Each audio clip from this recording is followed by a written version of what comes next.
So imagine this. It's New Year's Eve. You're about to go DJ. You stop by the gas station, get your favorite cold one. And as you're headed to the location, you pop open that cold one and you start drinking. Then you get to the party, you set up, everybody's having fun, enjoying the music, you're enjoying yourself, everybody's eating, drinking, same for you as well. Then the ball drops, it's the new year, we're still having fun, and then time to take down. Once you finish taking down, you are leaving out of the driveway to get onto the road. And you start driving down this road, just trying to focus. Then you get to a stop sign. You see the stop sign, you stop. You see the church. And then as you start driving past the stop sign, everything turns black.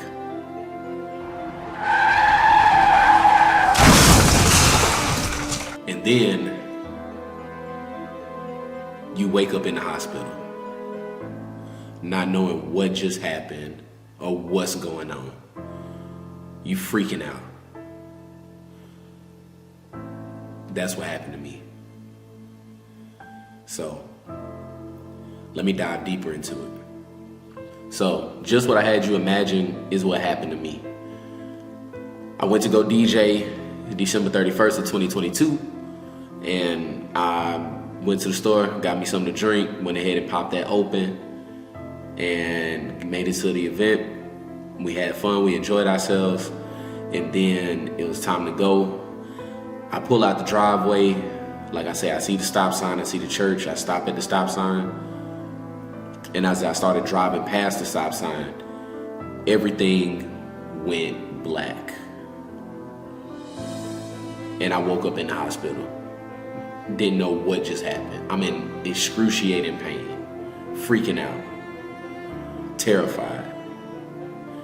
Well, come to find out, at the end of that road, somehow I managed to make it to the end of the road because it had so many turns and curves and it was just long, and I was blacked out. I ended up crashing at the end of that road. Crashing. Apparently I went airborne, didn't even know that. I was passed out. I was blacked out. Didn't know. Didn't see none of it coming. And when I finally came to in the hospital, I'm inside of an MRI machine or whatever you call it. Like I'm freaking out because I get real scared in tight spaces like that. I panic. But I freaked out. Once they checked me, they put me in the room. I'm still in a full-blown hysteria, just carrying on, crying, screaming, yelling, just whatever comes to mind. And the officer, she was talking to me, and after I kind of calmed down, she was talking to me. Real nice lady. I'm definitely thankful for her, for sure. And like honestly, I felt so fine to the point where I was cracking jokes with her. I asked her if she was related to a celebrity. Not gonna say which one because I'm not trying to have her identified, but I do appreciate her. And kind of the same with the nursing staff as well. Even though I was in excruciating pain, I was still well enough to crack a few jokes in there, laugh at the pain, you know, and even well enough to get on Facebook Live, like just insanity. But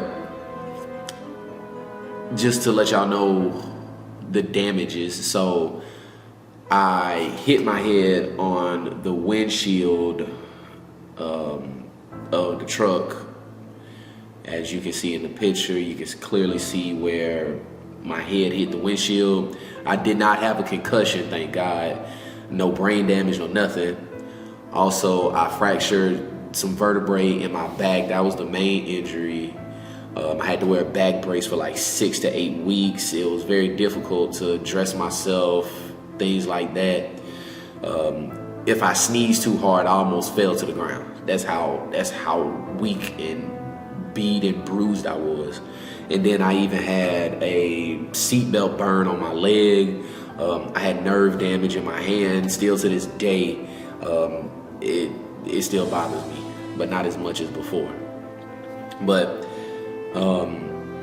pretty much after all of that, as soon as I got out the hospital, I ended up going to AA because I was a full-blown alcoholic. Like, it was bad. I was bad. I was horrible. It was really unmanageable.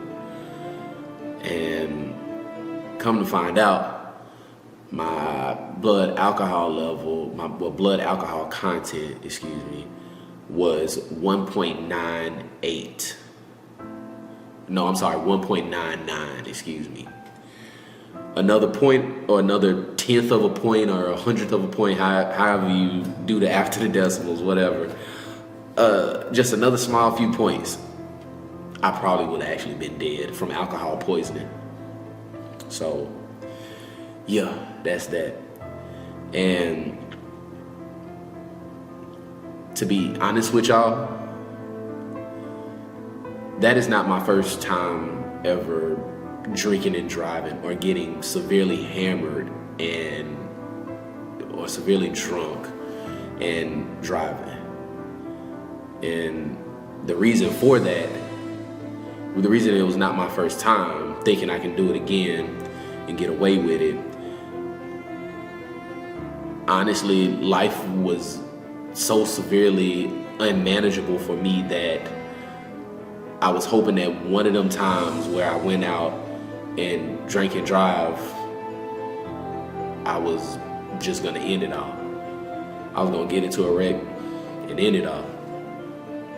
Realistically, I was trying to take myself out. I just didn't have the courage enough to take a gun to my head. I just wanted to be that.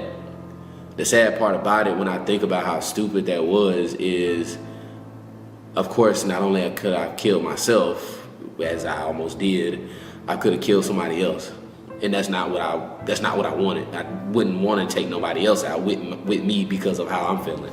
Nah, I was just trying to end it for myself.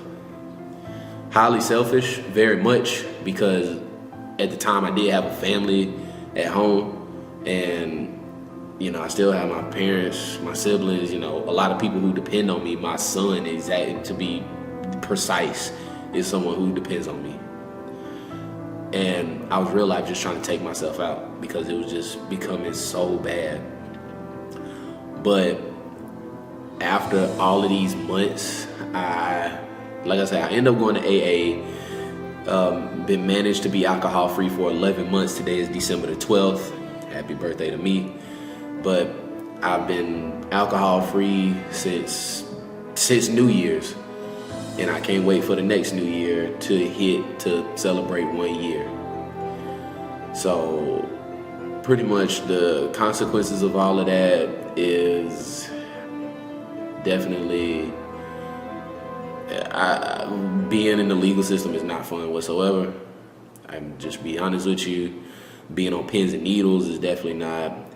Honestly, I enjoy having fun just like the next person, but now I don't take a drink. I don't need to drink to have fun. I'm naturally turned up by myself. So, and also with that as well, I lost my, I didn't mention this part. I lost my family. I lost my house. And it was, all of that was horrible.